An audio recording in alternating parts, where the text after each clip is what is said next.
welcome to my vlog. Today, I'm going to be talking about episode 16 of season 15 of Deadliest Catch.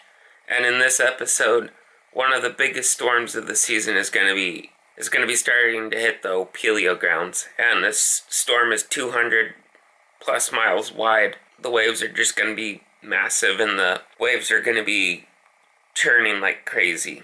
And there's going to be waves that are 30 plus feet tall, which is about 4 stories up on an apartment building. 3 boats that'll be on the show today. It shows the Saga is going into St. Paul Harbor, which is really hard to get in and out of. There's a very narrow canal, so your boat doesn't get damaged. As the Saga's going in, it shows it being trailed by a massive wave. Then it goes to the Wizard, and it shows them getting battered by the storm. Then it goes to the Summer Bay. It shows them in the storm too. It goes back to the Saga, and the Saga has 20 hours to get to St. Paul to offload their crab. So they are pushing really hard to fill the boat in less than 20 hours.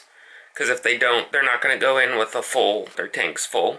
So they'll have more to catch on the next trip. It starts out with them getting 400 plus crab per pot, which is really good. That's happening pot after pot. Then it goes to the Wizard, and the Wizard is in town, and Monty is back, and they just finished an offload, and they're headed out to crabbing grounds again to go fill up their boat before their next offload. Then it goes back to the Summer Bay, and the Summer Bay is not doing very good with crab. It started out with like 19 Opelio crab in a pot, and crab counts just got progressively worse, catching single-digit numbers of crab.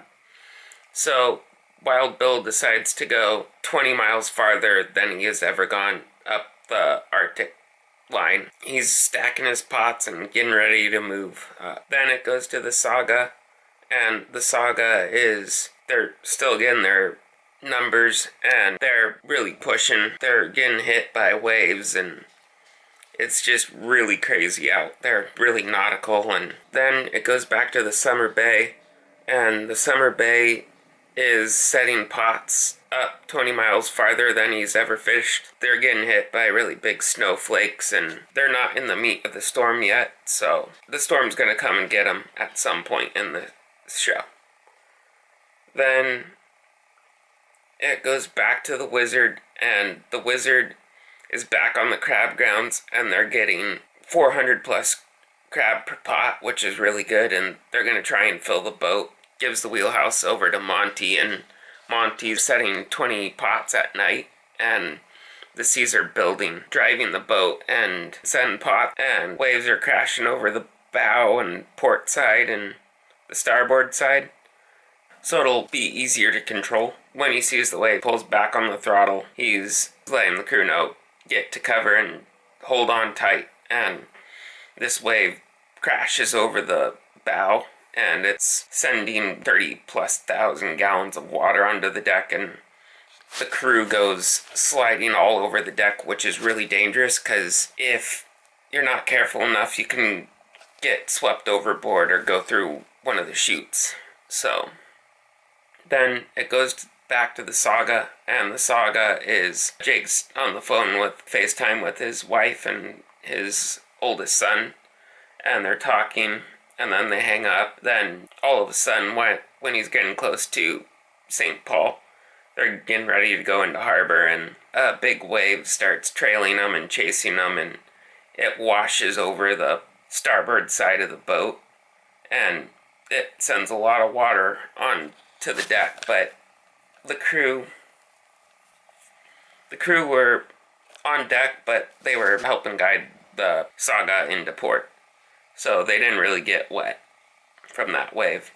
And then it goes back to the Wizard, and the Wizard is still doing good, catching 400 plus crab per pot. Once the wave happened, Keith comes up and is talking with Monty, and he's like, I'm going to take things a little slower because I don't want to hurt the crew or damage the boat. Then it goes to the Summer Bay, and the Summer Bay is on fishing. They're on like 300 plus crab per pot. So Then, while they're fishing, the waves are starting to kick up and be like 35 feet. So, Wild Bill is deciding to go into town because he doesn't want to risk sinking the boat or damaging the boat or hurting the crew.